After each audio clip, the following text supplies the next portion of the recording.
there guys, welcome back to another awesome video. Today's movie review is going to be of Doctor Strange and the Multiverse of Madness. So Doctor Strange and the Multiverse of Madness is the sequel to the first Doctor Strange.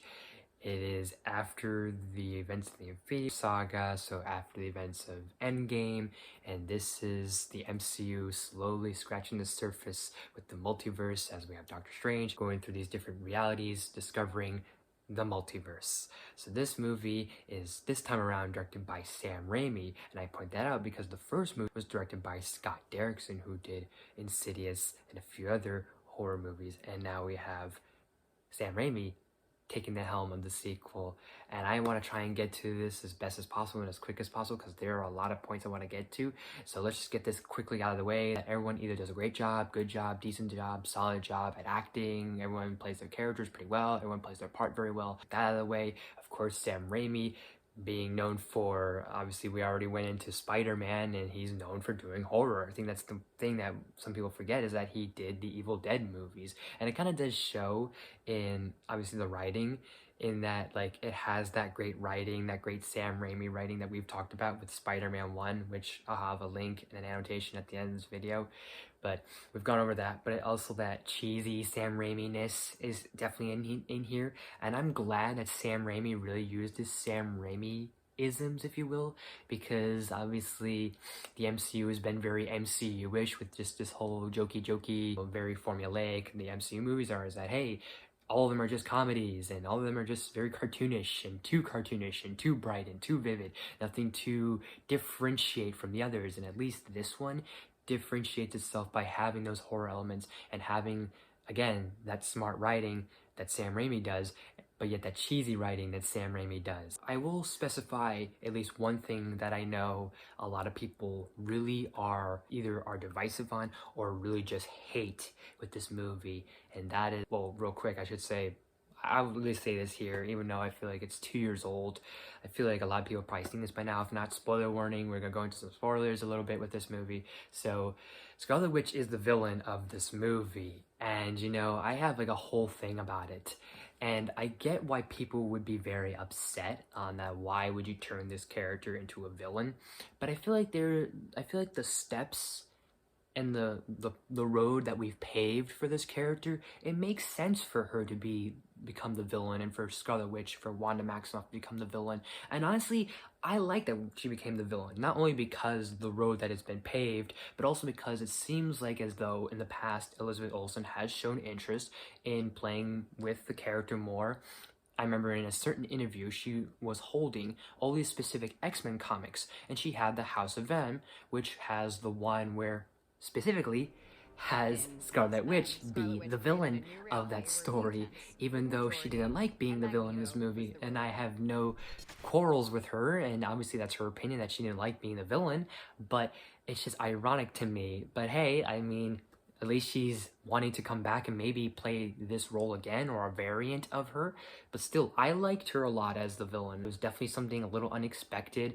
Could we have gotten someone like Nightmare? Yes. Could we have gotten something else? Absolutely. But I like the turn that we got instead, because with WandaVision, it was paved that she was using the Darkhold. Definitely is implicated here as well, that she's been tampering with it and using it, and it has corrupted her mind to thinking that her family's out there, her kids are out there, they're real, they exist, there's a reality that exists, and she doesn't feel that it's not enough that a Elseworld version of herself has a family and she doesn't anymore. She's crazy.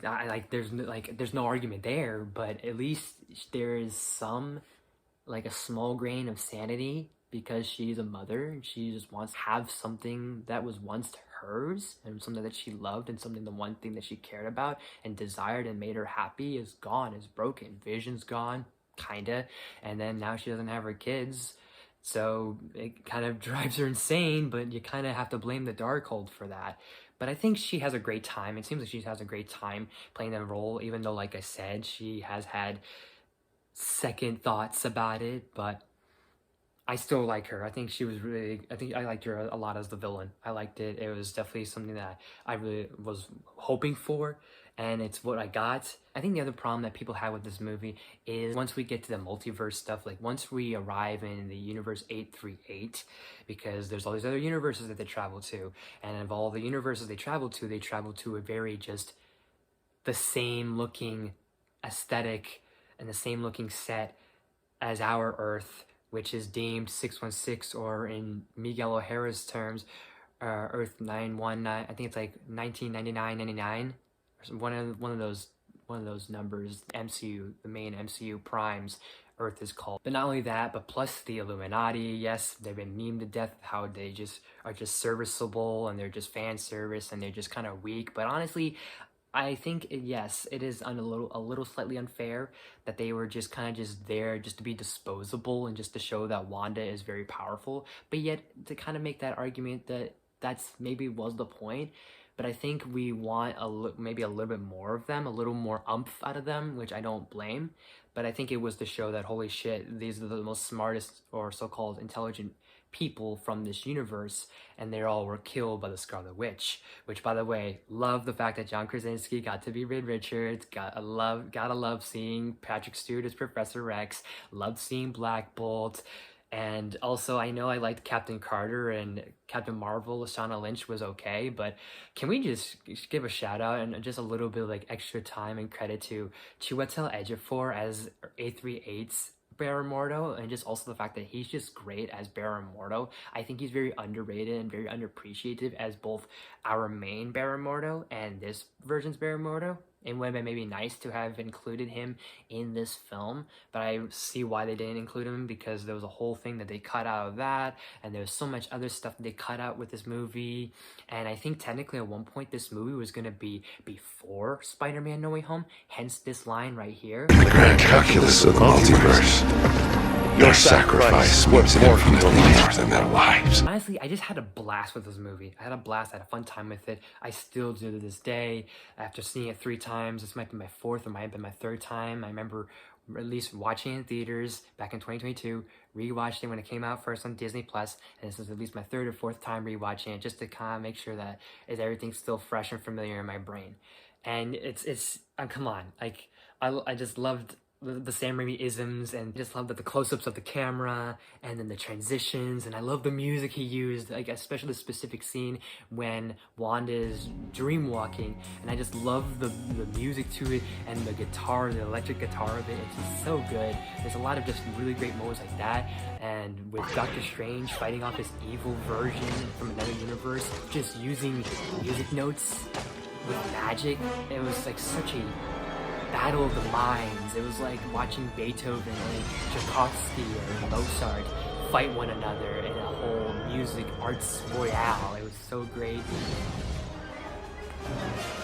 There's so many other bad shit, crazy, fun things that just happened, like Stephen winds up at one point possessing another him and other universes corpse as a body to possess or a vessel, and all of a sudden these demons are his cape and are just a part of him. And it's just all sorts of crazy cool things that they add here. The only small nitpick that I've noticed on my 2nd viewing, and especially it hits in my 3rd viewing, is Christine Palmer. Nothing wrong with Rachel McAdams, but the thing is the chemistry between Stephen and Christine.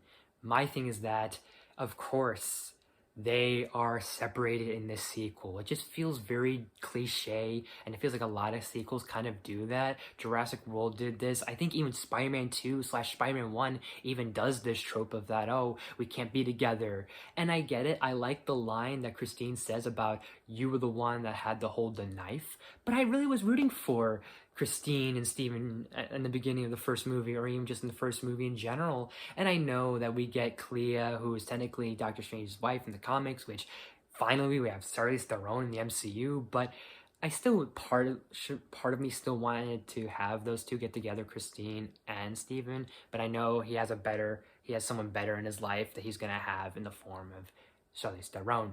But other than that, I feel like it's just very cliche, and other than that, I mean, I have a blast with this film. Nonetheless, crazy multiverse shenanigans.